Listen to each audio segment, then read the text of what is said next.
নমস্কার বন্ধুরা, আমি সোমা বলছি। আশা করছি আপনারা সবাই ভালো আছেন। আমি করব রসার ঝোল। তার জন্য এখানে মটর ডাল বাটা আমি লবণ দিয়ে ফেটিয়ে রেখেছি।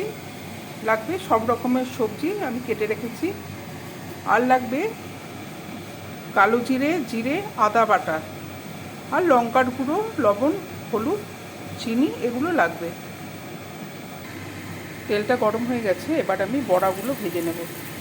এটা বড়া, মটর ডালের বড়া, কলাইয়ের ডালের বড়ি দুটো দিয়েই ভালো লাগে।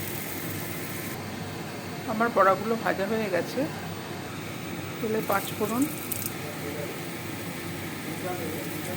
হিং দিলাম, সবজিগুলো দিয়ে দিলাম,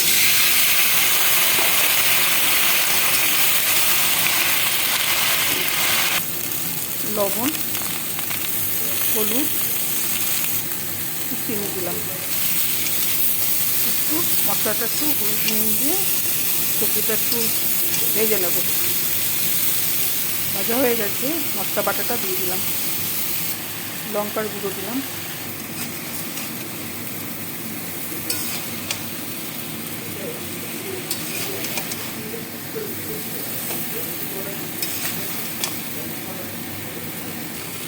মশলাটা কষানো হয়ে গেছে। এবার আমি জল দিয়ে দিচ্ছি।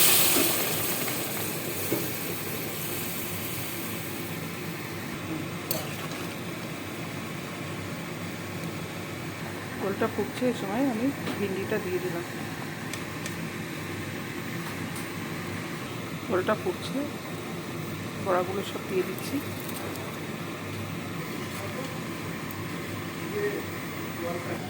আমার তৈরি হয়ে গেল রসার ঝোল। রেসিপিটা কেমন লাগলো আমাকে জানাবেন। ভালো লাগলে আমার সাথে থাকার জন্য আমি আপনাদেরকে অনুরোধ জানাচ্ছি। নমস্কার।